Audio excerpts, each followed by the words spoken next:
आप सभी भक्तों को जय श्री कृष्ण। हमारे राजेश ज्ञान गंगा भक्ति चैनल में आपका बहुत बहुत स्वागत अभिनंदन है। हम इस वीडियो के माध्यम से श्रीमद् भगवद गीता यथारूप भूमिका का 10वां भाग प्रस्तुत करने जा रहे हैं, जिसे आइए हम सब मिलकर के श्रवण करते हैं। भौतिक जगत तक प्रकट नहीं है। हमारी इंद्रियां इतनी अपूर्ण हैं कि हम इस ब्रह्मांड में सारे नक्षत्रों को भी नहीं देख पाते।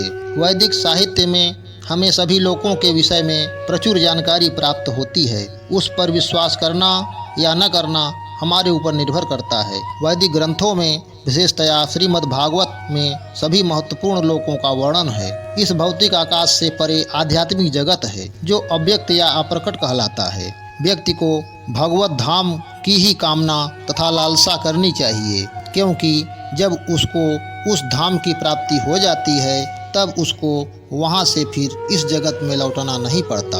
इसके बाद प्रश्न पूछा जा सकता है कि उस भगवत धाम तक कैसे पहुँचा जा सकता है।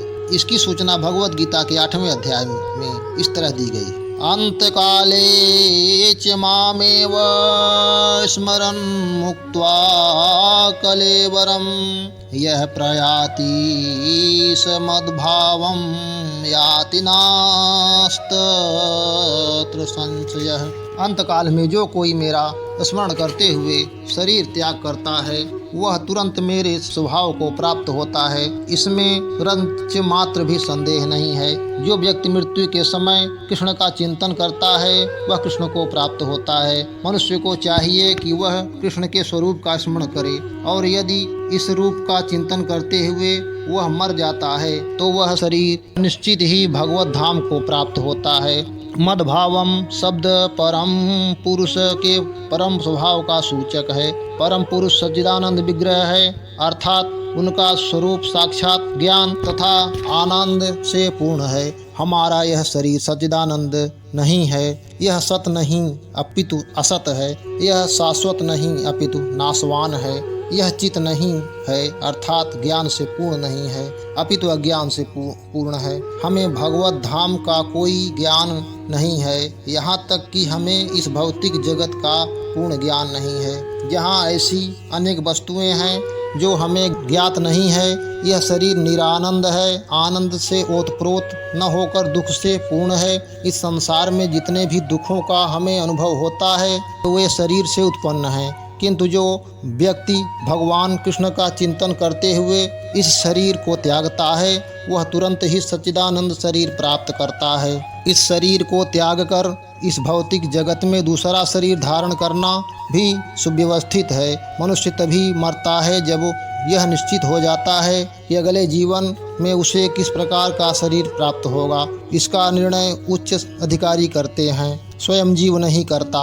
इस जीवन में अपने कर्मों के अनुसार हम उन्नति या अवनति करते हैं। यह जीवन अगले जीवन की तैयारी के लिए है। अतएव यदि हम इस जीवन में भगवत धाम पहुँचने की तैयारी कर लेते हैं तो निश्चित ही इस शरीर के त्यागने के बाद हम भगवान से सदृश आध्यात्मिक शरीर प्राप्त करते हैं। जैसा कि पहले कहा जा चुका है, आध्यात्मवादियों के कई प्रकार हैं, ब्रह्मवादी, परमातत्ववादी तथा भक्त। और जैसा कि उल्लेख हो चुका है, ब्रह्म ज्योति आध्यात्मिक आकाश में असंख्य आध्यात्मिक लोक हैं। इन लोकों की संख्या भौतिक जगत के लोकों की संख्या से कहीं अधिक बड़ी है।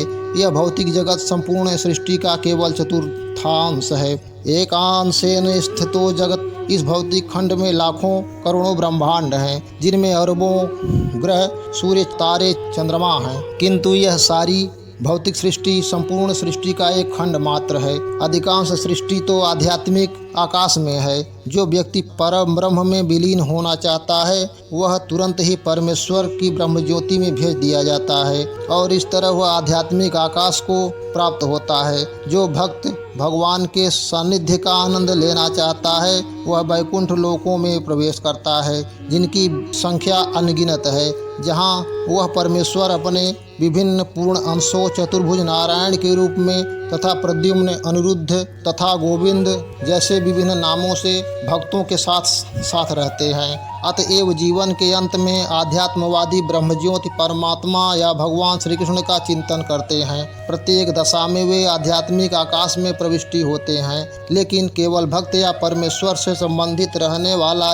ही वैकुंठ लोक में या गोलोक वृंदावन में प्रवेश करता है। भगवान यह भी कहते हैं कि इसमें कोई संदेह नहीं, इस पर दृढ़ विश्वास करना चाहिए। हमें चाहिए कि जो हमारी कल्पना से मेल नहीं खाता उसे ठुकराए नहीं।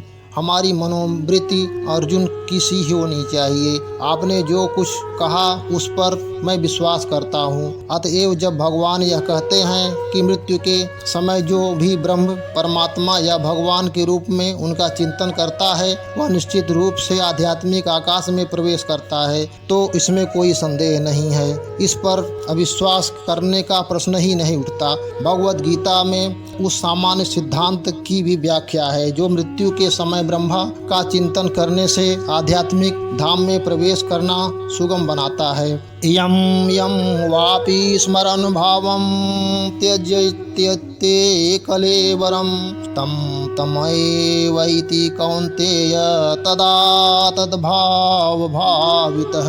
आपने इस शरीर को त्यागते समय मनुष्य जिस भाव का स्मरण करता है वह अगले जन्म में उस भाव को निश्चित रूप से प्राप्त होता है। अब सर्वप्रथम हमें यह समझना चाहिए कि भौतिक प्रकृति परमेश्वर की एक शक्ति का प्रदर्शन है। विष्णु पुराण में भगवान की समग्र शक्तियों का वर्णन हुआ है। विष्णु शक्ति ही परा प्रोक्ता क्षेत्रज्ञाख्या तथा परा अविद्या कर्म सज्ञान्या तृतीया शक्ति रीष्यते।